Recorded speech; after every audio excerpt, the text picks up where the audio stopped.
रविवार को अगर लोटा भरकर शिव को समर्पित करा जाता है तो घर में तेज लक्ष्मी प्राप्त होती है। शिव पंचायत के दो देव ऐसे हैं जिनको रोज जल चढ़ाया जाता है, एक सूर्य नारायण और दूसरे मेरे देवादिदेव महादेव। दोनों पर जल रोज चढ़ता है प्रतिदिन। शिव पंचायत में गुड़, चावल, लाल फूल और लाल मिर्ची के 11 दाने पानी के कलश में तांबे के लोटे में लेकर हाथ को ऊंचा कर नेत्र, नासिका, वक्षस्थल के सम्मुख में जो सूर्य नारायण को अर्घ देता है, जल चढ़ाता है, पर जो सूर्य को अर्घ रविवार के दिन दे देता है, अगले रविवार तक पैसे की आवक आना प्रारंभ हो जाती है। जो आज तक फोन नहीं उठाता वो फोन उठा। सूर्य नारायण भगवान को स्टील के लोटे से या चांदी के लोटे से या पीतल के लोटे से या प्लास्टिक के लोटे से या कांच के बर्तन से जल चढ़ाने से आयु छिन्न होती है। क्या समाप्त होती है? आयु। और सूर्य नारायण भगवान को अगर तांबे के लोटे से जल दिया जाता है तो आयु की वृद्धि होती है, और दिन भर में अगर कोई काम अटकने वाला है तो वो काम का रास्ता खुल जाता है और शरीर की बीमारी समाप्त हो जाती है। शरीर की बीमारी समाप्त हो जाती है। जब हम सूर्य नारायण भगवान को अर्घ देते हैं, जल चढ़ाते हैं, तो वो जल पृथ्वी पर जब गिरता है तो उसके छींटे हमारे शरीर पर लगते हैं। क्या वो ठीक है? क्या वो श्रेष्ठ है? तो शिव महापुराण की कथा कहती है जब हम सूर्य को अर्घ देते हैं, सूर्य को जल चढ़ाते हैं, वो पानी जब पृथ्वी पर गिरता है उसके छींटे हमारे शरीर पर लगते हैं तो वो श्रेष्ठता का भाव निर्मित करते हैं। वो गलत नहीं हो सकता। कारण अब वो भी समझ लीजिए। अब सूर्य नारायण भगवान को आप जल चढ़ा रहे हो तो छींटे नहीं लगे, उसके लिए क्या स्टूल पे चढ़ के चढ़ाओगे कि कुर्सी पे चढ़ के चढ़ाओगे? अरे बोलो तो सही। अब कई लोगों के दिमाग में यह बात भरा गई कि हम भगवान को जल चढ़ाते हैं, वो हमारे शरीर में छींटे लगते हैं, जमीन पे से पानी गिरता है, वो हमारे शरीर को छींटे लगते हैं, भगवान को अच्छा नहीं लगता होगा। कौन ने कहा? पहले तो उसको पकड़ के ला।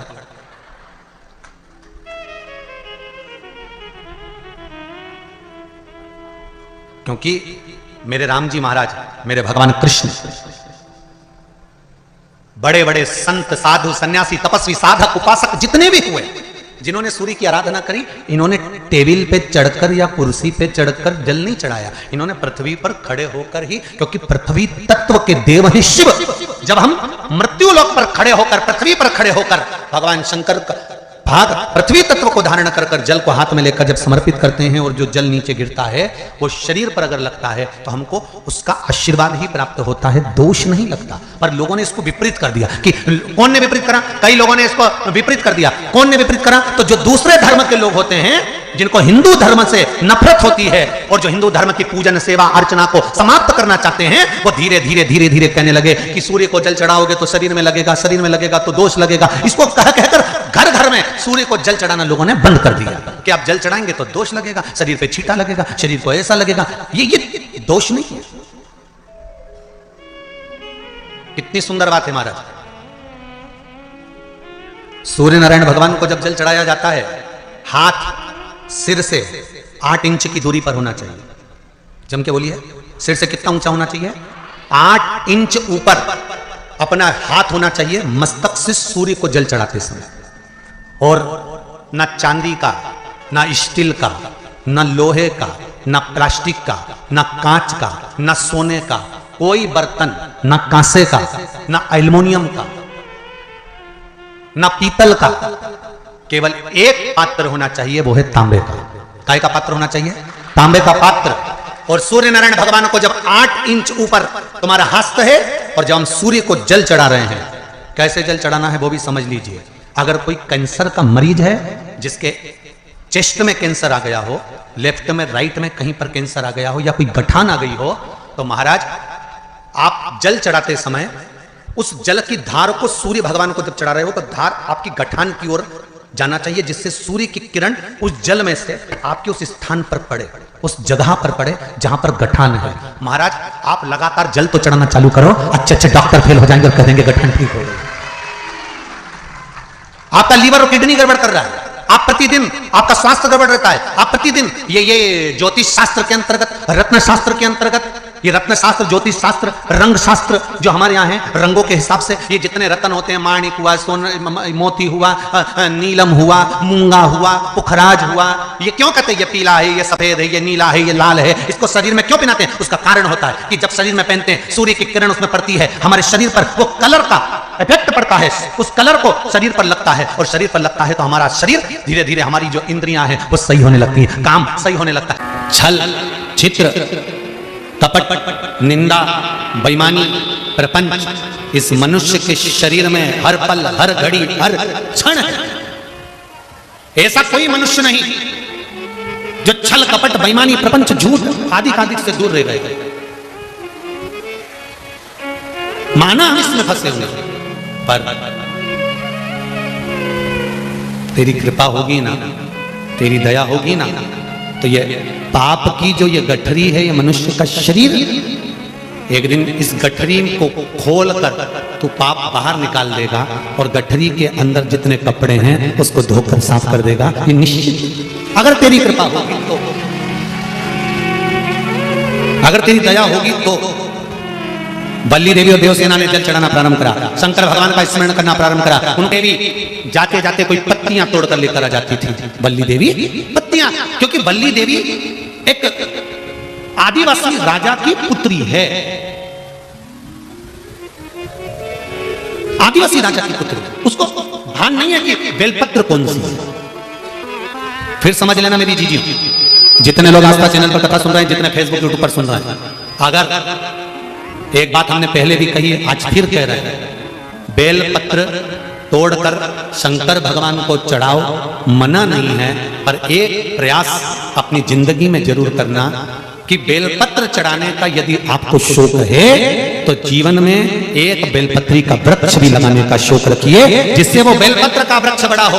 और बेलपत्र का वृक्ष जब बड़ा होगा, आप संसार में हैं नहीं है, हम संसार में हैं नहीं है, पर यदि बेलपत्री का वृक्ष रहेगा, आपके द्वारा लगा हुआ वृक्ष रहेगा, उसमें से कोई बेलपत्र तोड़ कर जब वो बड़ा हो जाएगा, उसमें से बेलपत्र तोड़कर कोई शंकर भगवान को चढ़ाएगा, तो जिसने बेलपत्री का पौधा लगाया है, उस बेलपत्र चढ़ाने का फल उसके भी खाते में चला जाएगा और उसकी भी जिंदगी संवर जाएगी। इसलिए बेलपत्र चढ़ाओ, मना नहीं है, पर बेलपत्र का एक पौधा अपने बगीचे में, आसपास में, मोहल्ले में, जहां तुम्हें मौका मिल जाए वहां जरूर। भगवान शंकर को बेलपत्र का, तो बल्ली देवी को नहीं मालूम था कि बेलपत्र का पौधा कौन सा होता है, बल्ली देवी को नहीं मालूम था कि बेलपत्र कैसा होता है। बल्ली देवी आदिवासियों राजा की पुत्री थी, गई पेड़ की पत्तियां तोड़ लाई, वृक्ष की पत्तियां लाई, शंकर भगवान को समर्पित कर दी, फिर गई, फिर पत्तियां तोड़ कर लाई, शंकर भगवान को समर्पित कर दी, फिर गई, फिर तोड़ कर लाई, शंकर भगवान को समर्पित कर दी। ध्यान देना जरा, इस कथा से 3 चीजें निकालेंगे अपन, जो आपके जीवन में पूजन करते समय गलती ना हो सावन महीने, और ध्यान लगाकर सुनोगे तो आनंद आएगा और आपका जीवन सार्थक होगा। 3 चीजें इस कथा में से निकालना है। पहला, लोटे का जल इसने चढ़ा दिया, दूध इसने चढ़ा दिया, शहद इसने चढ़ा दिया, शक्कर इसने चढ़ा दिया। ये पंचामृत स्नान अलग अलग हाथ से हुआ, किसी ने कुछ चढ़ाया, किसी ने कुछ चढ़ाया, तो शास्त्र कहता है वर भी पृथक पृथक भाग में बटे। बहुत ध्यान देना, इस कथा है आपसे और हमसे कुछ गलती हो जाए, जब हम पूजन करने बैठते हैं तो अगर पति जल चढ़ा रहा है तो पत्नी उसका स्पर्श कर कर चढ़ा ले, मना नहीं, मना नहीं। पर पंचामृत स्नान अगर ब्राह्मण देवता करा रहे हैं, पति जल चढ़ा रहा है, पत्नी दूध चढ़ा रही है, पति शहद चढ़ा रहा है, पत्नी शक्कर चढ़ा रही है, ये पृथकता हो।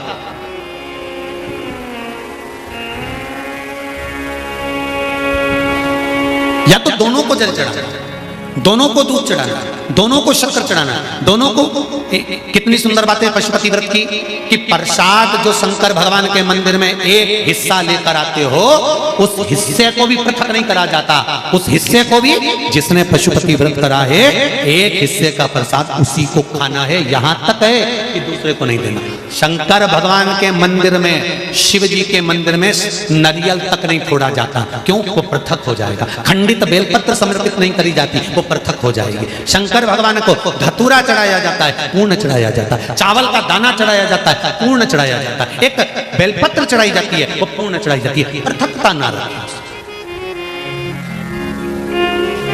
अगर वल्ली देवी और देवसेना दोनों अगर जल चढ़ा रही थी तो दोनों हाथ में जल के पात्र होते और दोनों चढ़ाती, पर एक जल ये चढ़ा रही थी तो एक जल का पात्र ये चढ़ा रही थी। उसने कहा कांवड़ की यात्रा है, एक डंडे में एक लोटा बांध, एक तुम लेकर चलो, एक हम लेकर चले। नहीं नहीं नहीं, जल ले जाओ, मंदिर तक भी ले जाओ, पर चढ़ाते समय अगर तुम चढ़ा रही हो तो जल के दोनों पात्र तुम्हारे हाथ में होना चाहिए, दूसरा नहीं। जल की पृथकता नहीं,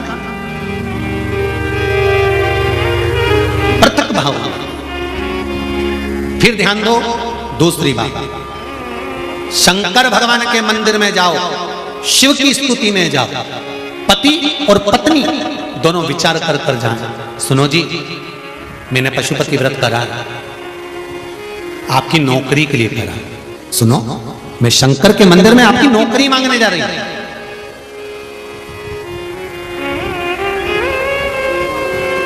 मैं नौकरी मांगने जा रही।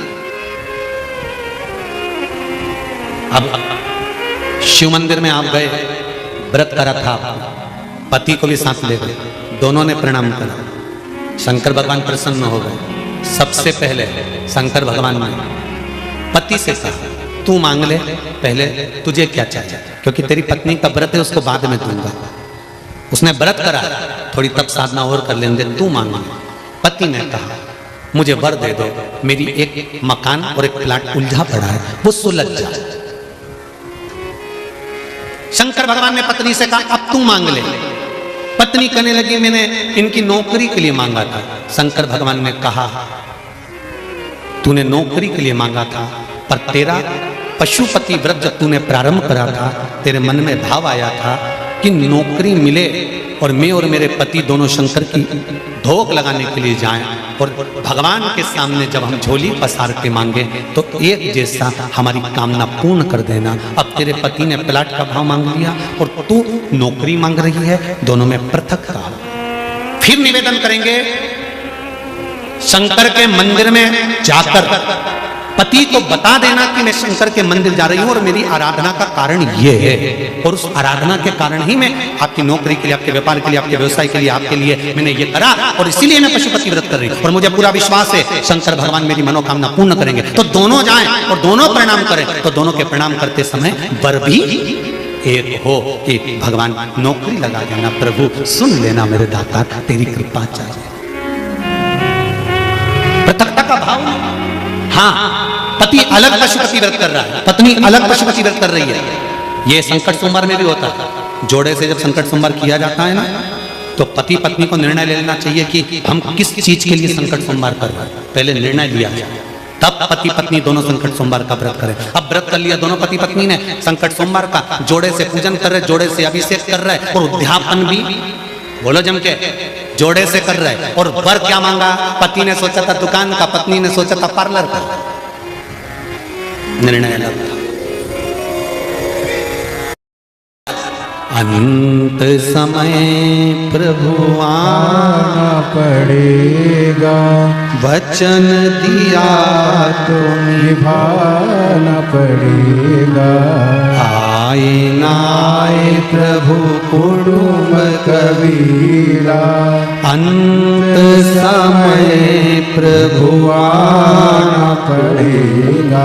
अर्घ देने गुरु जी पंचदेव पंचायत में सूर्य नारायण भगवान शंकर की पंचायत में हैं। सूर्य नारायण को हम फ्लैट में रहते हैं, हम फ्लैट के अंदर रहते हैं, तो हम फ्लैट में रहते हैं, हमारे यहाँ अगर छज्जा नहीं है, हमारे यहाँ जगह नहीं है, तो हम सूर्य को अर्घ कैसे दें? तो महाराज खिड़की तो होगी, अगर घर में प्लेट में पानी ढुलेगा और आप लोग नहीं समेट सकते तो एक बाल्टी रख लो, एक पात्र रख लो, पर सूर्य नारायण भगवान को अर्घ देकर रोशनी शरीर पर पड़ना चाहिए। जिंदगी में कभी कोई बड़ी बीमारी नहीं आ सकती। कितने लोग देते हैं सूर्य को अर्घ? जरा हाथ उठाओ। बहुत बढ़िया, बहुत जोरदार।